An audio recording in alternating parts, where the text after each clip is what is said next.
மயிலாடுதுறை வாதான்யேஸ்வரர் கோவிலில் காவிரி துலா உற்சவத்தின் 4ஆம் திருநாள் விழா. 12 திருமுறைகளை யானை மீது ஏற்றி வீதியுலா நடைபெற்றது.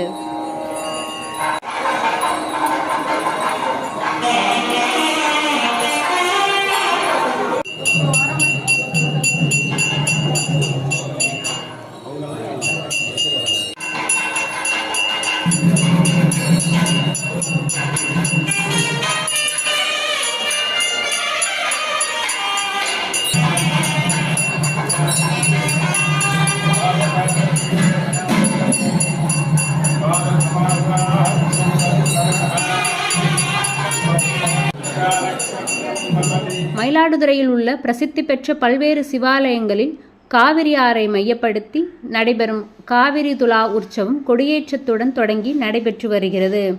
அவ்வகையில் தர்மபுரம் ஆதீனத்துக்கு சொந்தமான ஞானாம்பிகை சமேத வாதான்யேஸ்வரர் கோவிலில் துலா உற்சவம் 10 நாள் திருவிழா கொடியேற்றம் கடந்த புதன்கிழமை நடைபெற்றது.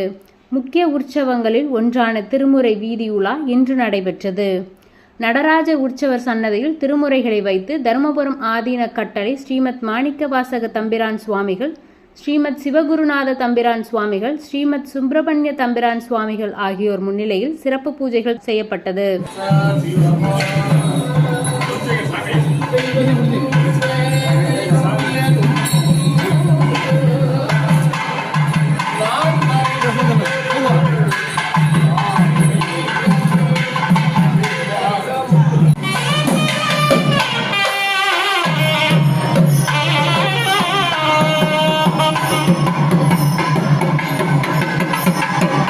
தொடர்ந்து தருமபுரம் வேத சிவாகம தேவார பாடசாலை மாணவர்கள் திருமுறை விண்ணப்பத்தை பாடியவாறு முன் செல்ல மேளதாள வாத்தியங்கள் முழங்க 12 திருமுறைகளை யானை மீதேற்றி வீதியுலா நடைபெற்றது. பக்தர்கள் வீடுகள் தோறும் தீபாராதனை எடுத்து வழிபாடு நடத்தினர்.